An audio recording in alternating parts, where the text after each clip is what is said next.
Good afternoon, everyone, and welcome to our webinar at Centre for London. It's absolutely great to have you here today to talk about public involvement in planning, and particularly the launch of our manifesto, making the case for better public involvement in planning. We're so very pleased to have you all with us. We know there's lots and lots of competition. There are so many events going on at the moment in the lead up to the mayoral election. So thank you for choosing this one. My name's Claire Harding. I'm the Research Director here at Centre for London, and I'll be your chair today. Before we get started, just a few words on Centre for London and why we're holding this event. As many of you will already know, I hope, we're the capital's dedicated think tank. We develop new solutions to London's critical challenges, and we advocate for a fair, sustainable and prosperous global city. We publish research, stage events just like this one. Maybe later this year, some of them will actually not be online, and we convene and influence. We've partnered with Footwork to put together this manifesto, so thank you very much to Footwork for their support with this, and particularly Claire Richards, because we agree with them that Londoners need to be much, much more involved in shaping the way our city is built and managed. Engaging Londoners in the planning process is a good thing for all sorts of reasons, and my colleague Richard will talk in much more detail about those reasons in a few minutes, and I'm sure it will be a key topic of our discussion as well.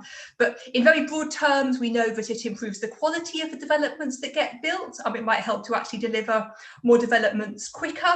It boosts well-being and motivation, and most fundamentally, perhaps, everyone has, in our belief, a right to have a genuine say in what their built environment, what their community is like.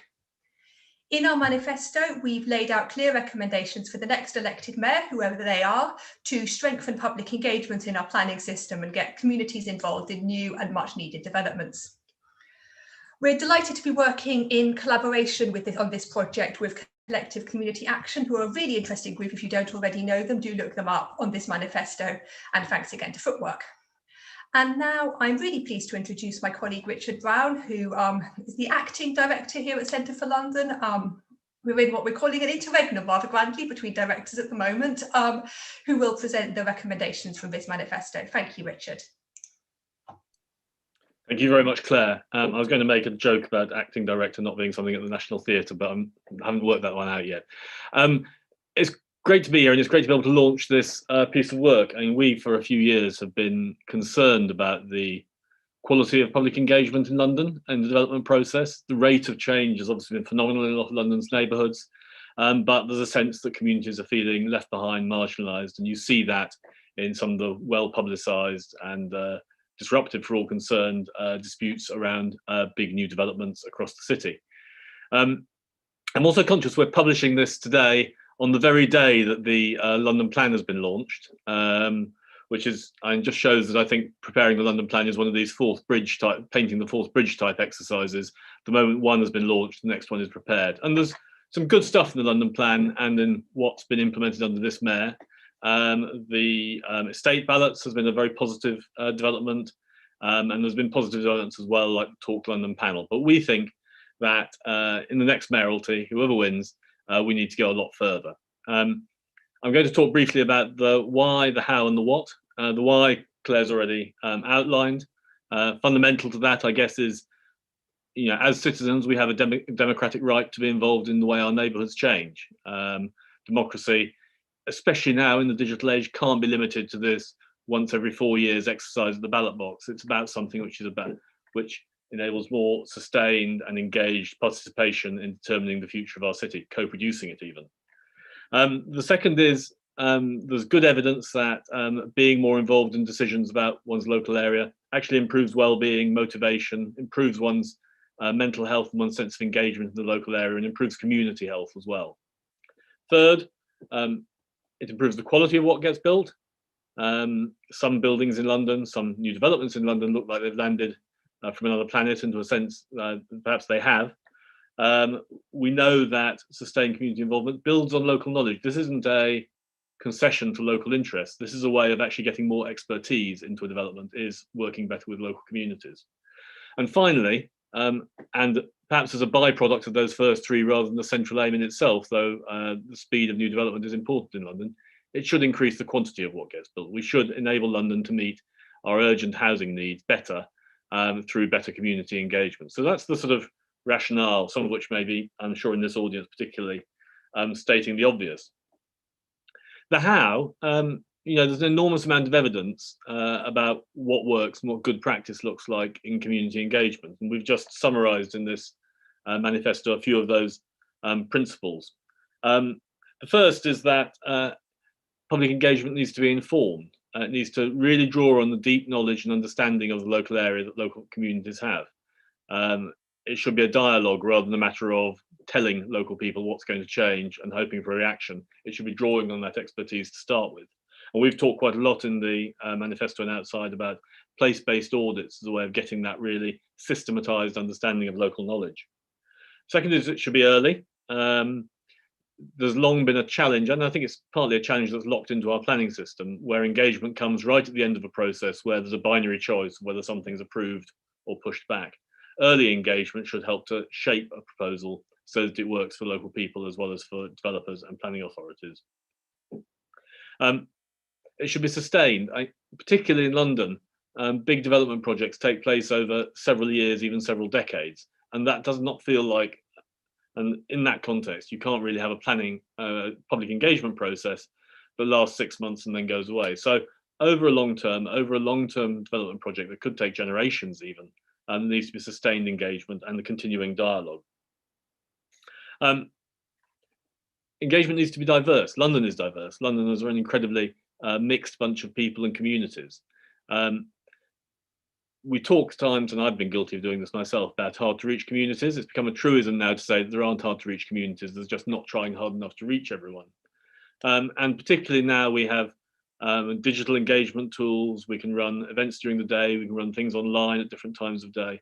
So finding ways that actually reach out to all different parts of the community, which probably means understanding what the community is before you do that, is really important.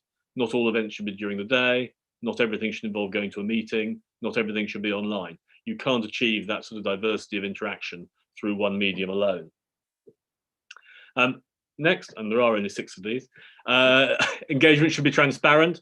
This has been a hobby horse of mine for a while, is that engagement is often in a world of wonderful CGI images and aspirational statements that never actually talks much about money. And I always find that slightly patronizing. Most people doing development are working on a financial model of some sort. And actually being clear about where some of the trade-offs are and being clear about the viability and how viability assessments work, I think is really important as part of having a more grown-up discussion about new development. And lastly, all these processes need to be supported. We need better training for people working in local authorities, for people working in developers. We also need to recognise that when local people are giving their time and giving their expertise, they're doing the development process a favour, and at times they need to be paid for that. There needs to be fair compensation. So those are the principles we believe should be embedded in better public engagement in London. And our recommendations, our principal recommendation, I suppose, is that there should be a mayoral statement of community involvement.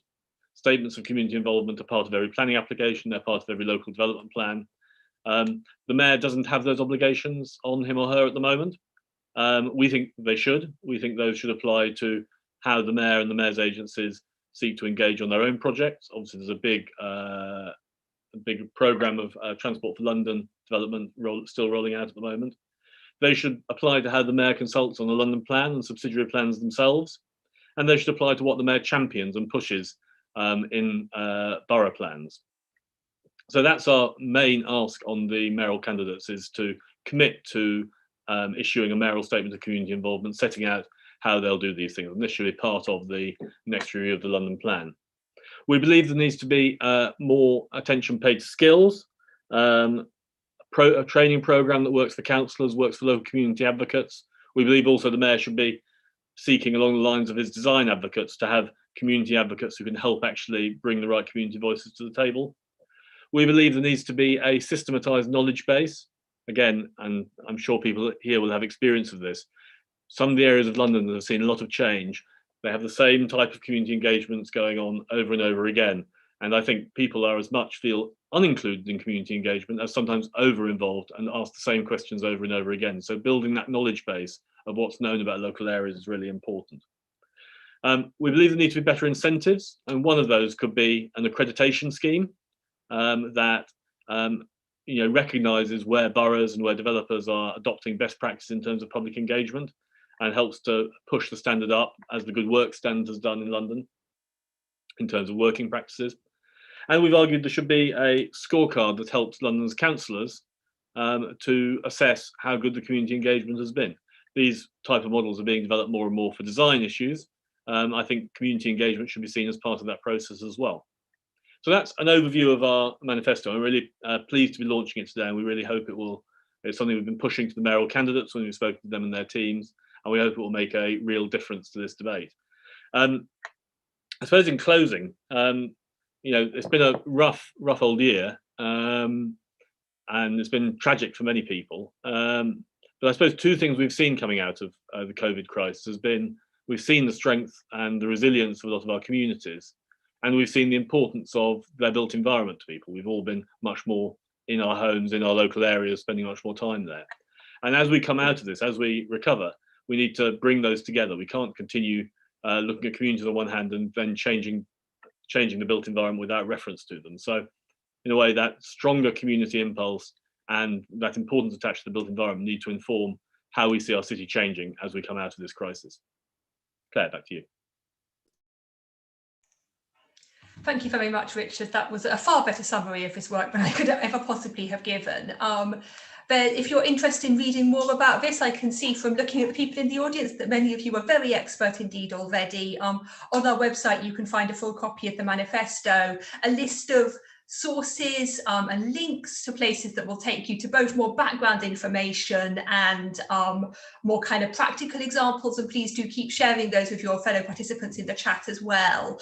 And also what we're rather pretentiously calling a long read essay, which was my chance to write 2,000 words without anybody telling me, Claire, that's far too long, in a lot more detail about why we think this stuff is really important, and talking about what some of the pitfalls are, what some of the issues are, and how those can be potentially be avoided. And my colleague Deanna has just popped the link on the chat now so we can read it online. For the rest of this session, I'm going to ask our panelists to share their response to the research. Then we'll get a bit of a discussion going and we'll take questions from the audience. As Deanna's already said in the chat, there's a Q&A function in Zoom, which you're probably all terribly familiar with by now, because I'm sure you've been doing this far more times than you would choose to count. If someone's asked a question that seems a little bit like the question that you were thinking of asking, please upvote their question and then it will magically float to the top rather than asking another question that's similar. That really helps us to see what the priorities are in our audience. What are the absolutely burning questions that we really need to see answered? We know that some people are following this event on YouTube rather than with us here on Zoom. If that's you, you could feed in questions on Twitter using the hashtag Mayor4Communities. That's 4 and number 4, Mayor4Communities. And our comms team will feed those in to the chat, to the Q&A function, and they will also be able to be upvoted in exactly the same process. And we'll try to get through as many questions as we can before the end of the session, because I'm sure there will be very many very good ones. I'd like to introduce our brilliant panel for today. First, we have Simon Donovan, who's the CEO at the London Development Trust.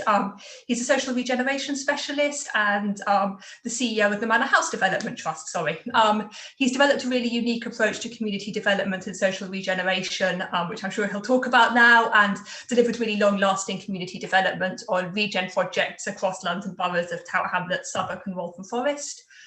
Next, we have Alede Obo, who is the Director of Partnerships at First Base now, but before that, she's done all sorts of interesting things, from managing comms at Marks and Spencer's to working on large-scale regeneration in Hackney and leading on external relations for the East Village, which is the new neighbourhood in the Olympic Park, and a particularly interesting one to us here at Centre for London. And more recent experience also outside London, really interesting work on an arts and culture hub in Bristol, and the tech-led offer in Milton Keynes that's looking at that Oxcam arc that I'm sure some of you will have been know about and have been following with interest. And last but very much not least, we have Jessica Cargill-Thompson, who's a public practice associate and the community engagement officer at Waltham Forest Council. Also a writer, editor, researcher, and all-round very busy and interesting person. As a member of the community group Action OKR, she's organised events to raise local awareness of regen around South London's Old Kent Road, another really interesting regeneration area, including winning GLA funding for an urban room, which is a really interesting, I must stop saying really interesting, it's always true, but I'm just sounding very repetitive now. You're all really interesting model for engaging the public in a different and maybe more free-flowing way. And she's currently at Waltham Forest in the planning policy team, where she's been leading on the statutory community consultation on the borough's draft local plan. So thank you so much. You're such an interesting group. I'm going to start with Simon and ask why you think it's particularly important that we talk about public involvement in planning now in this election year, and why the mayoral candidates indeed should be bothered about it at all. And linked to that, I guess, why it's important that we involve Londoners of all ages, from all communities and from all parts of the city in this process. Thanks, Claire. Thanks, Claire. Well, thank you very much for inviting me. Thank you for producing the manifesto, and thank you to Footwork and to the Collective Community Action for all of their work on this. My name's Simon Donovan. I've been living and working in regeneration in London from most of my life, either campaigning for social housing back in the 1980s during the land grabs of the London Docklands Development Corporation in Bermondsey and Rotherhithe, here where I live, or in the 90s in the Waltham Forest Estates, Housing Action Trust estates for councils, for housing associations. And lately we've been organising through trusts, social sustainability and community development on Woodbury Down in Acton Gardens. And I also write kind of visioning documents for a number of London developers across the city and as far out as Ebbsfleet. I suppose in all of this time, the thing that really strikes me about regeneration is the strength and the depth that there is of talent that there is in London's communities, and how people sacrifice day in and day out to help their fellow citizens in their communities. And I think we've seen some absolutely fantastic examples of that during the pandemic, with food aid, emergency aid, protection of the environment. And I think really, if we're to build a better London, it is from this area, the community, where social cohesion will come along. But I'm afraid the other truth that I've discovered through working in regeneration for all of those years is that the name regeneration and the people who do it have got a pretty bad name. And this might be accusations of social cleansing in areas, the reinforcing of class divides, and the impression the regeneration is not about local communities. And I'd go even further than that. I would say if your area where you live, and I live in social housing and so on, if you're earmarked for regeneration, that actually causes fear amongst people that they're going to be left out, people that it's not going to be for them. And I think from that fear, anger is generated, and it quickly generates. So we find ourselves, those who are involved in the industry, in this adversarial position with the communities that we're trying to benefit.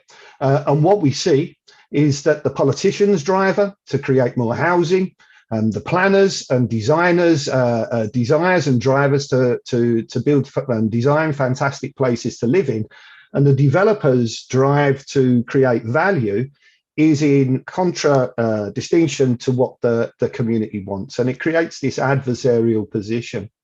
And the problem is, in all of this regeneration, right back since the 1980s, that community development, stewardship, and residents having a say is at best seen as an add-on, or it's simply not planned and just left to chance. And in the family that makes up regeneration, the partners of the regeneration, the community side is always the poorer cousin, and we are always treated as the poorer cousin. So we've got a challenge. How do we bring these two things together? We have a real need to regenerate many of these estates that were built in the last century and so on. How can we do this without getting into this adversarial position of conflict and win over communities so the regeneration actually meets their aspirations and what they want to achieve? So we've got an opportunity at the minute, created in part by this profound changes that we've had due to the way the city's functioning during the pandemic and what we'll see afterwards, to bring in communities to the centre of these new neighbourhoods that we want to develop, which are being built as we speak. So myself, along with colleagues from across the spectrum in collective community action, came together and put forward this 5-point simple plan of what could be done to make this situation better and put community in the driving seat, bring them to the centre. So the first thing that we need is training. It needs to be well funded and it needs to be accessible. But who am I talking about? Who needs the training? I'm talking about the community needs training. What I'm talking about is the professionals need training. Yeah, those who are building these new areas in which we live in need to understand properly what social stewardship is about and what community development is about, so that they can bring that into their plans when they're doing it. And this is a culture change. Yeah, this is behavior change of the professionals that need to do it. And I think that we do that through well-funded and clear training. The second thing I think that needs to happen, and so many times it doesn't happen, is there needs to be a clear understanding of what is already there. Richard talked about baseline surveys and so on. When we're looking at an estate, we tend to focus on the challenges rather than celebrate what the communities and places already are. You know, place is a culmination of layers of history and layers of diverse communities that live there. So yes, we need the place-based audits at the beginning, but that's not enough. The regenerations I work on, 20 years long, things change. So, and they're constantly changing due to socioeconomic changes. So we need to understand what the changes are going on. So this needs to be a continuous process through the regeneration period. Thirdly, we need to regulate the scrutiny. We want to ensure that all of those that propose to regenerate our neighbourhoods can be scored by a standard that applies to all. So we can measure the progress and community stewardship, but we can also compare like with like. We can take one regeneration and compare it with another regeneration. The developers I work with are good. They do community development, they do stewardship, but not enough. But too many developers pay lip service to it. And the world is a very transparent place now, and you can't get away with flanneling people anymore. People understand so much more. They have access to so much more information. But I think that the word regeneration, that the good ones are treated the same as the bad ones. You know, there is a negative connotation on all of them. So we need a clear process of scrutiny, which will bring community to the centre of the stage and get some way from anecdote to having a more scientific approach to how we're measuring process. Part and parcel of that is the development of a kite mark. Developers and regenerations have all sorts of kite marks, best builder, environmental practice, and so on. Why isn't there one for social stewardship and community development? In that way, we can clearly see those who have been doing it before, those who are good at it, those who are making the decisions on council can immediately identify if someone who's done it or not. And those who have not doing it have got something to aspire to. It's a way of rewarding the good developers and separating from them that are not doing it. And finally, we need to recognise that the community is the weaker relation in all of this. And what we're calling for is some heavyweight political backing to community. And that's why we're calling for a London mayoral statement on this in the May election. We want to see how our mayor is going to put our communities at the front of all of this in London. And that's a challenge for them. We think they're up to the challenge, and we want to see what they've got to say about this. So we have a real opportunity, I think, to make some profound changes in the way that we're doing regeneration and involving community development. We want communities which are connected, empowered, have spaces in which they can flourish, they can influence what's going on, and importantly, they have organisations which are able to do that. I'll leave it there. Thanks, Claire. Thanks so much, Simon. So many interesting topics to follow up there, but I'm sure other speakers will want to respond to as well. I'd like to come to Olaide next and ask you in particular why it's important for developers and architects, as well as for communities and local councils, to take public participation in development seriously. And really interested if you could share an example of where good public engagement has really led to better placemaking, because in many ways that's what this is all about. Thank you. Absolutely. Just to second Simon's point, thank you so much for allowing us to get involved in the report. I think it's brilliant. And I think it's a real testament to all the hard work that Centre of London's done so far, and FT work as well. I think as the only developer on this panel, I hang my head in shame, if I'm honest, at some of the atrocities that our industry tends to claim is public engagement or community consultation when it really isn't. It's literally just information. It's providing information to people and expecting them to just basically agree.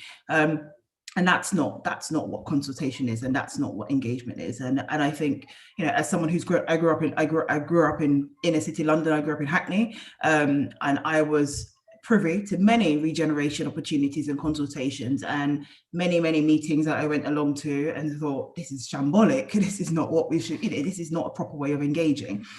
I think as an industry, we just don't do it well. I think as an industry, we are terrified about what's going to come back. And that's largely because by the time we engage people, we've pretty much decided what we're going to do. Again, which is not the right way to consult. You know, you've got to have a genuine process where people feel they can genuinely influence and be part of the decision making. So for me, that's one of the biggest barriers, you know, just the fear from the developer side actually about actually genuinely listening to what people have to say. I think secondly, I think as an industry, we are terribly undiverse, and we like the sound of our own voices. And as a result, listening to people with diverse opinions can be quite scary. You know, listening to people who have completely different approaches to the way we see things can be quite scary. So for us, we, you know, as a business, we really focus on embracing and supporting, understanding that real diversity of thought, because we are all different. We all come across things in different ways. I was speaking to a councillor recently who was really frustrated that she goes on to lots of developments, and you know, DDA compliance is really important. But she was also talking about she has a buggy and she just can't get her buggy up, you know, through a typical road because it's been designed not for people with double buggies. You know, simple things like that we just take for granted. I think for me, the real important reason why we genuinely participate and get engagement, it's about building genuine relationships. This is about asking questions and listening, and making sure that there are real opportunities to implement change into the scheme. And it sounds so simple. You know, it is for me, it is basic 101, but it's frightening how many times it doesn't happen. Because I think for me, the quality the quality of the engagement of the scheme is so much richer if we take the time to really understand the motivations, the ambitions, what people really want, and actually have those honest conversations. I think, as Simon said, sometimes we can't do everything. Absolutely can't do everything, and there will be competing priorities, and it's always, you know, it's pressures around costs, pressures around program, pressures around all sorts of things, but it's being honest and upfront about those. And I think, you know, we shouldn't be scared to be able to say, actually, that's not deliverable, or that can't happen now, or we have to look at that in a different way. And for me, you asked me for an example, and that's an example. I have an example of a scheme we worked on in West London, where we walked into a really embattled environment. Local residents were really frustrated because it was a site owned by the council. They had some ambitions of what they wanted on that site, and the council were going to dispose of the site, and every person who had come with a pre-app had very different views to the local residents, and also hadn't taken the time to actually speak to them to understand what they would like. And we went into that conversation saying, well, as I said, very honest, you know, this site has to deliver, you know, affordable homes for a local community, and that comes at a cost. It has to deliver, you know, public space and all the other things that compete with your, you know, in your financial models. But we've got to have a grown-up conversation about what this site can deliver. working with local residents, engaging them with the architects really early on, and went through a whole design review process with local residents. And as a result, out of that, there were some difficult conversations, don't get me wrong. There were some gifts on both sides. We had to be flexible. They had to be flexible. But in the end, the end scheme was something that was collaborative. There was something that people felt they were engaged and involved in. And it was something that's, it's part of the community. And I'm always, one of the things I always say to people is, you know, we are only here for a fleeting time, if we're honest. We're developers, we're here for a period of time. This is your community, your place, and actually it has to work for you long term. So for me, that was an example where we really got involved and helped to be part of a process, but had residents being part of the design process, you know, design review process, challenging the architects, you know, pushing them to be a bit more ambitious and to really listen to what their thoughts were. So for me, it ended up in a much more richer scheme, a place that's loved and respected by local people, and actually a real model for community engagement, actually, because I think those residents are now much more confident, much more empowered, and they can go into any other scheme now and say, actually, it was done here, we've got to do it now, and you've got to give us that opportunity elsewhere. And I think for me, you know, that's one of the really strong points in the manifesto that I'm a big fan of. It's about making sure that decisions by local authorities are made knowing that the depth of the engagement, not just the quantity. You know, people throw numbers of 500 people engaged, that's great, but actually is that depth of engagement rich enough? Have they had an opportunity to genuinely contribute to the scheme development? And the quality of that engagement as well should be reviewed. So, you know, those are my thoughts. Thank you so much. That was so interesting, and I really couldn't agree with the person you were speaking to more about buggies, but that's probably a different session. Jessica, I'd like to come to you next and ask you in particular about what the barriers are to local authorities to support good public engagement in the planning process. And I guess similarly to that, how do you see the relationship between public involvement in planning, which we all think is a good thing, and representative in democracy and elections, which is another good thing? Thank you. Yeah, well, thank you very much for inviting me, and I'm really excited by it. In particular, one of the points I'm particularly excited about is that you've recognised the need for funding and resources, because I think without that, there is the risk of effectively just piling on more and more pressure onto already stretched councils. So, for example, in our local plan engagement that we did last autumn, purely for some high street stalls and some evening online community engagement meetings, I calculated it was more than 230 additional officer hours, and that was at weekends and evenings. But also, I think something that Simon touched on as well, I think it's really important that you recognise the need for the funding and resources for the local community groups as well, rather than expecting people to give up their time. We know how much time it takes to read these really thick planning documents, never mind understand them, or planning applications, or attend a meeting, or just even fill in the consultation form. So it's a real privilege to be able to take part in a planning, in any engagement around planning, or even to care about it. And, you know, unless we recognise that, we're not going to have a truly representative cross-section of the community involved. And that's something that's really important. There's been a lot of talk about skills and training. And as a public practice associate, I do feel, and it's part of the public practice ethos, that there's quite a siloed approach to this. So there's a lot of architects and a lot of planners who do really amazing engagement work, and they're absolutely great. But I've been put into this one year role. My background is as a journalist and editor, and there's plenty of other people with transferable skills that make them suitable to do engagement roles. So teachers, people from the performing arts, people whose skills are taking something complex and then engaging the layperson with it, and they can be involved, have the overview of the engagement strategy, while the planners and the architects get on with the very difficult, complex task of planning and designing, because this is where engagement always just gets tagged on, not always, but can just get tagged on to the end of the process, because the poor planners are there wrestling and wrangling these complex planning policy issues and producing the documents, and then their head comes up and it's, now we've got to do the engagement, rather than it being a support and something that's sort of carrying on in the background. And again, I think the word sustained has been used quite a lot. I think that's one way that engagement can be sustained.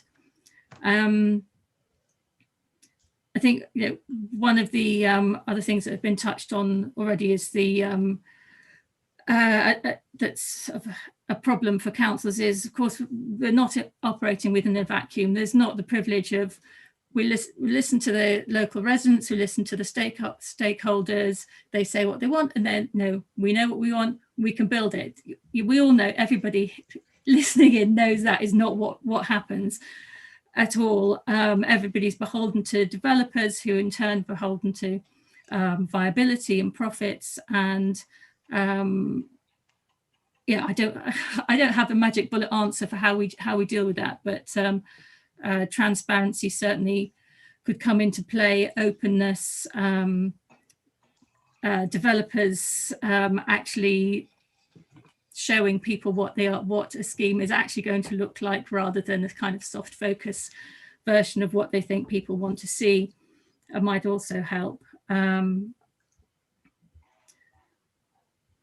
one I'd say big one for local councils is council officers are, of course, apolitical, but are operating in a highly charged, highly political environment. And even, the best intended, best planned engagements can be derailed by,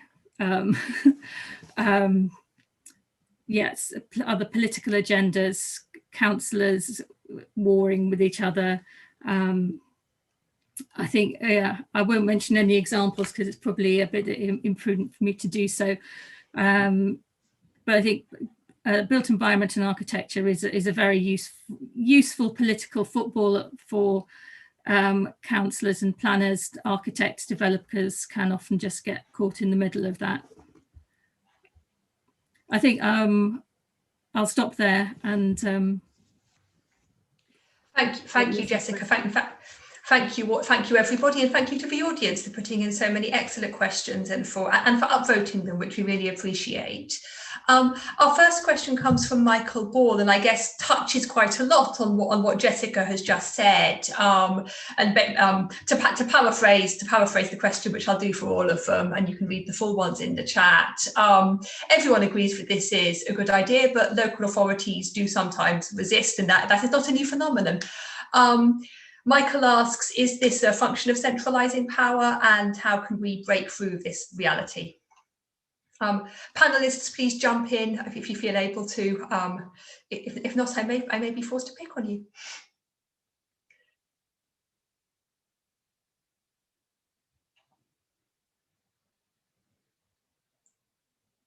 Simon, you look like you might have frozen. Are you still with us?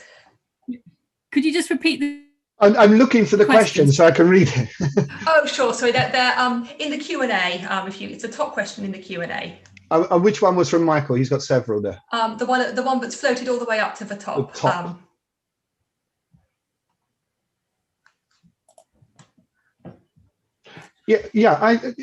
I'm going to come back to my point about culture change.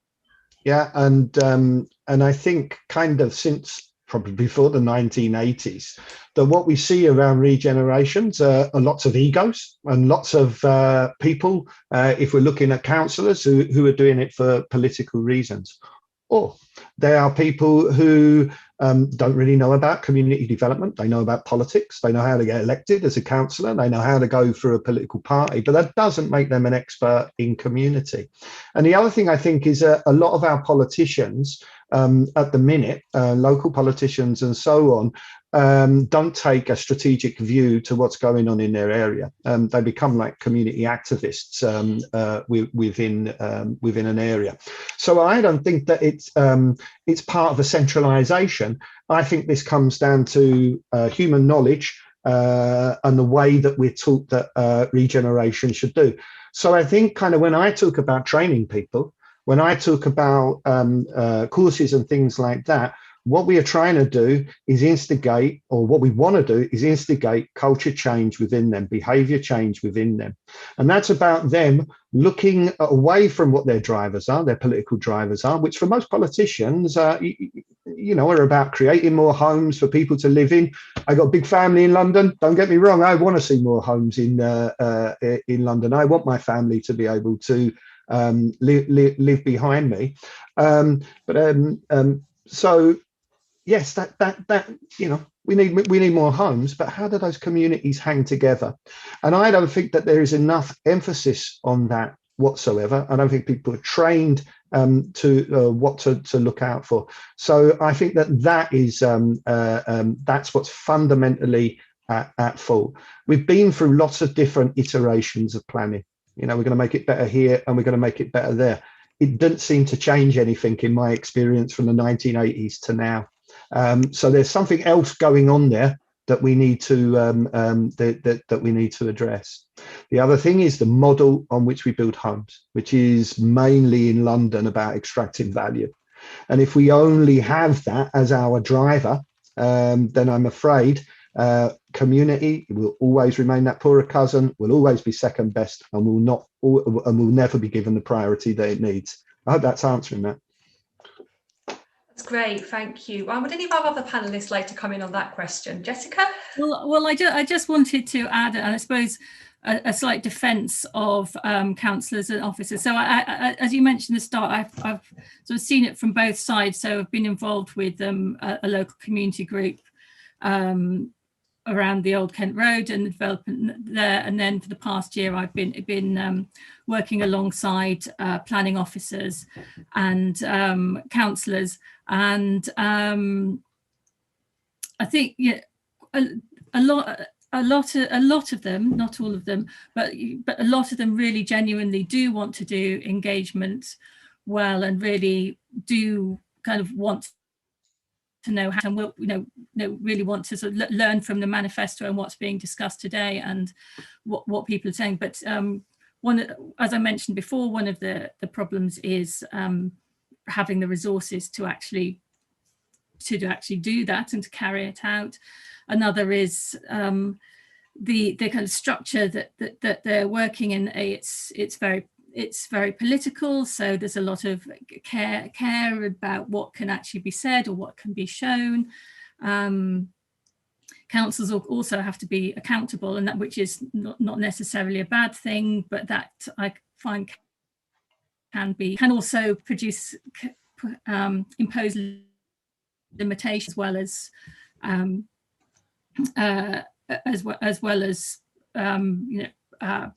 backing up the process. So I don't think I've really answered the question, but I did just want to put in a slight defence, and I am quite excited. I do feel that there is an energy and a sea change and a lot of muscle and intent, but I think that behind people, councils and communities genuinely, and developers and architects genuinely wanting to do engagement and public participation better. Fantastic, thank you. And I think you're right that there does seem to be some positive movement from quite a lot of different directions on this at the moment, which is great. I'm going to come to a question from Tony Burton now. And Tony says that today's New London plan identifies neighbourhood planning as a particularly good opportunity for communities to shape growth in their areas. So the question then becomes, why do you think the mayor and borough officers and members do so little to support local communities using these powers, if indeed you agree that that is the case?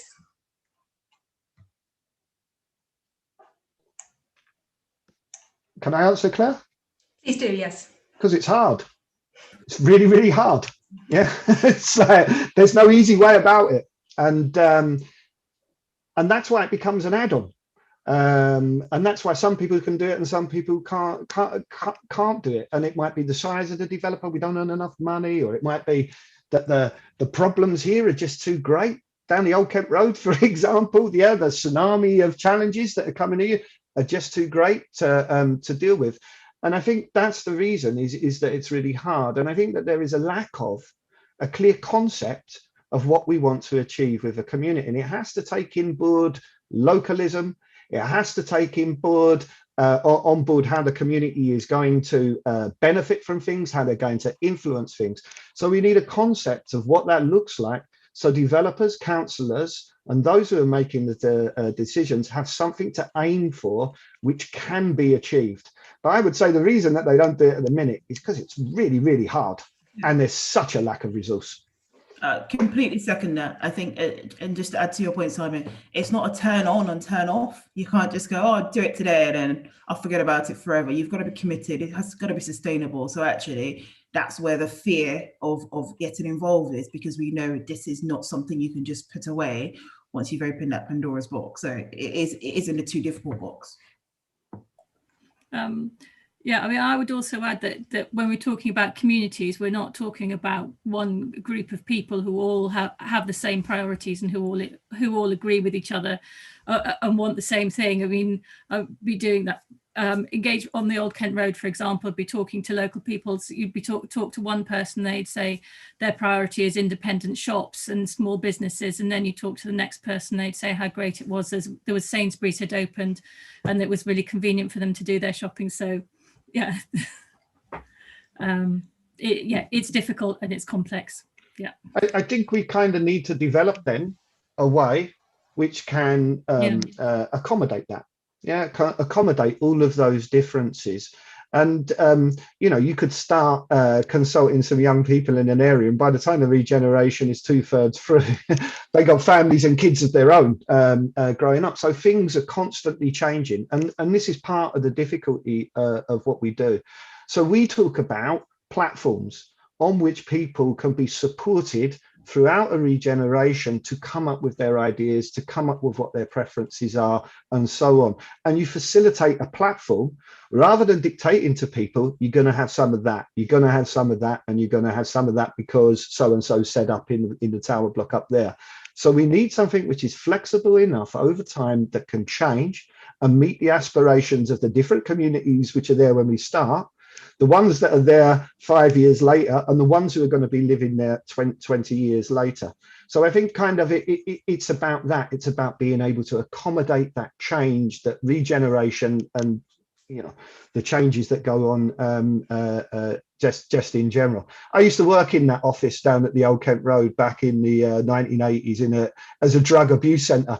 I can tell you how much the Old Kent Road and the communities have changed since the 1980s if you started there. So we need to be able to accommodate that, but it's not easy. I was going to also add that you talked about facilitating. I also talk about enabling. I think when we work with local communities, we always talk about our job is just to be an enabler. And it probably picks up the next question about how do we demystify the planning process, because the planning process is fixated on physical, it's fixated on buildings and you know, what something looks like, how tall it is, how wide it is, and all of those are, whilst they are important, they are just a route from in our perspective to get to the real important bit. How do we create much more jobs in this community? How do we make sure people have better life chances? How do we reduce the gap between rich and poor? How do we get young people to stay in education or to have different routes into growing their future careers, whatever that might be?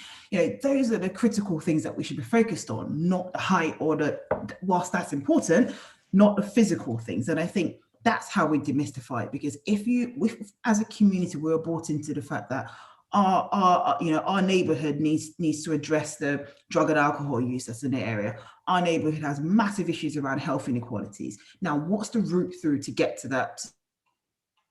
Regeneration is a big part of that, but that's the bit that we got to get people involved in and get people to see as a community issue and as a community's responsibility to solve it. And I use community in a really loose term, not just people. It's about politicians, it's about businesses, it's about local organizations. How do we all come together to solve those big fundamental issues that we've got to deal with? And the physical buildings are just a route through to get there. Thank you. Thanks all. Really interesting. The trouble with these sorts of events is that people pick up so many really interesting directions, and each of those feel like they could be the next half hour's discussion in themselves. I'm going to do something anti-democratic, which I maybe shouldn't do in a session with this particular theme, and choose a question that's a little bit lower down the voting list now, just because I think it's a really good follow-up to that one, which asks, beyond getting built environment professionals to value and do engagement better, how do we demystify a word that's already been used, planning for the public, and I would add, particularly importantly, make it something that's enjoyable to be involved in? I would follow on, because I think that the point I made earlier is exactly that. Enjoyable is actually you are contributing to the development of the place that you live, you work, you play, you enjoy yourself. Your children are going to grow up in. That's for me, that is the most important bit. You're an active citizen in a place that you call home. Whenever that might be. That's one. And I think the second part is, we have to make it easier to engage, and we've been using lots and lots of tools. Lockdown has probably influenced lots of developers doing it, but we've been doing it for a while, where we push out a multi-layered approach to engaging, really hands-on, really face-to-face, but also digital use, social media. How do we gamify the experience and actually ask people proper questions rather than just a tick box? It's, what is important to you? Show me, picture led, very image heavy, but it's meeting you at your comfort. So if you're an active user of Instagram, Facebook, Twitter, whatever it is, that's where you would get that information. If you live in an area, it will geolocate you, and it will make sure that is pushed to your mobile. So it's trying to find better and easier or be enjoyable ways to reach people, rather than just focusing on the usual stuff, because it's what we always do. Brilliant, thank you. Simon or Jessica, would you like to come in on that briefly? I would say one thing that this year has done is actually pushed us towards actually embracing more different types of different medium through which we can engage. I would in particular digital, but yeah, I would definitely welcome the idea of events and engagement that's fun. It also touches on what I was saying earlier about using people with transferable skills, creative people,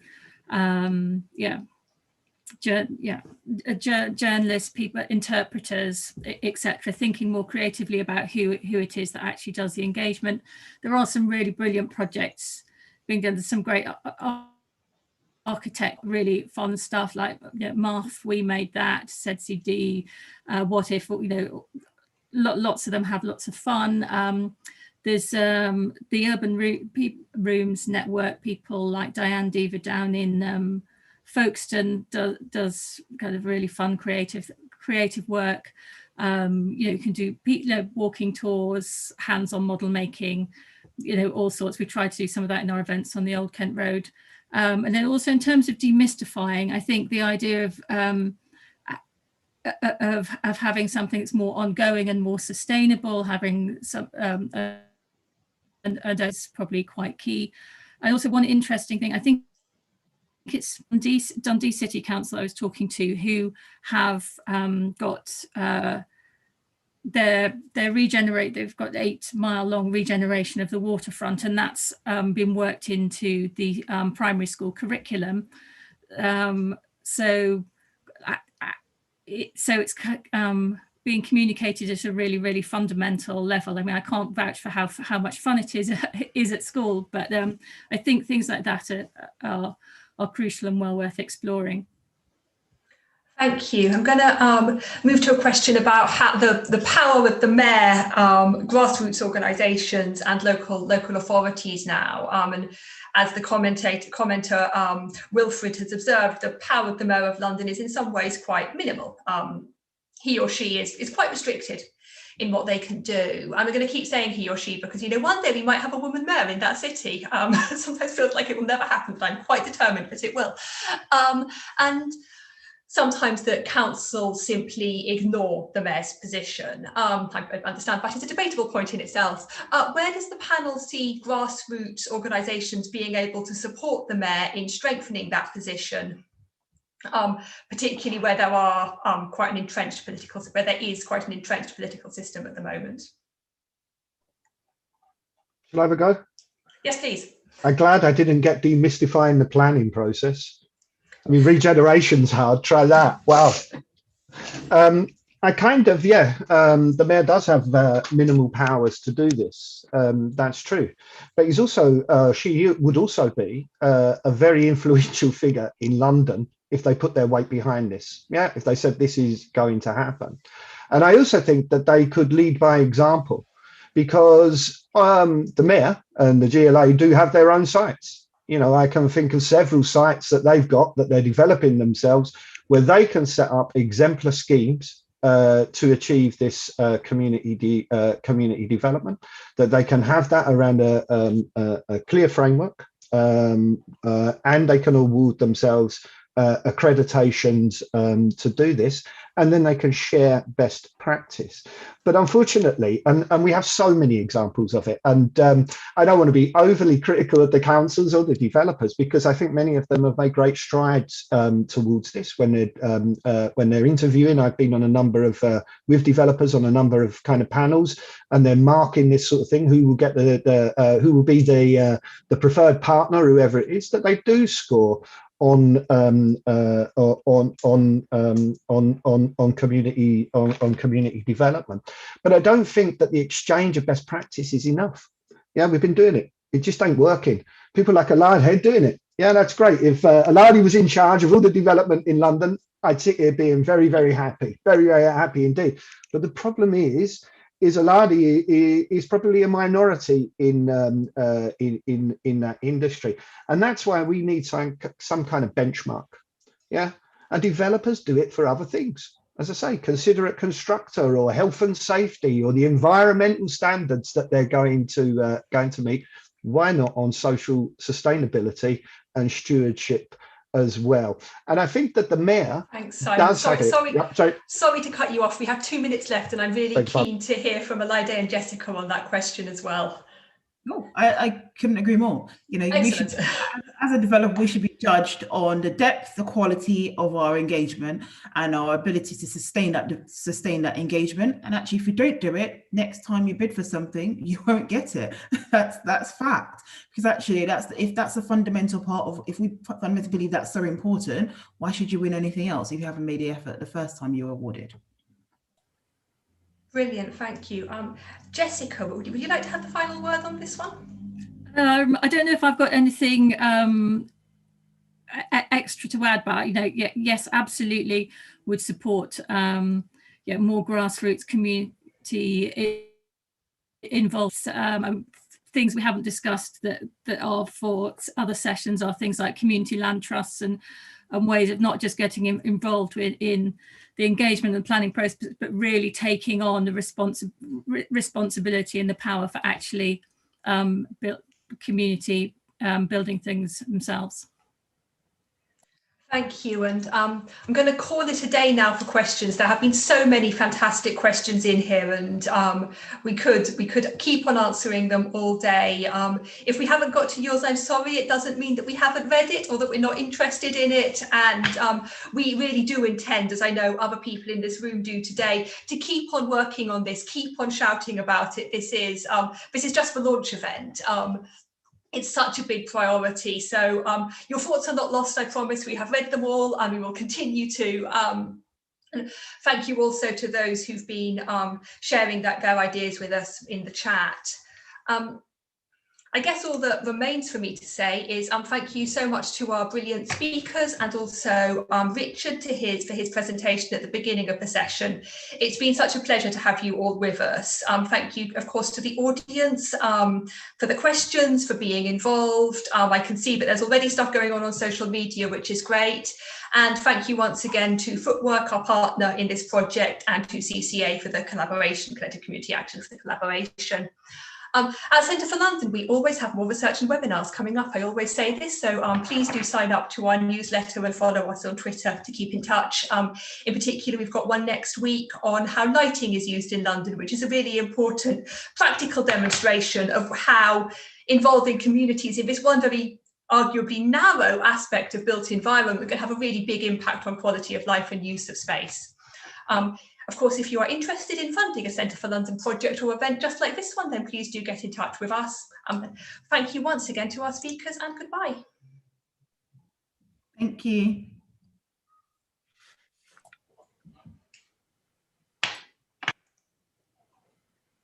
Are we okay? That was quick. It went really quick.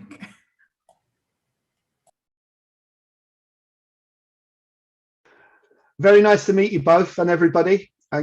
We've got some stuff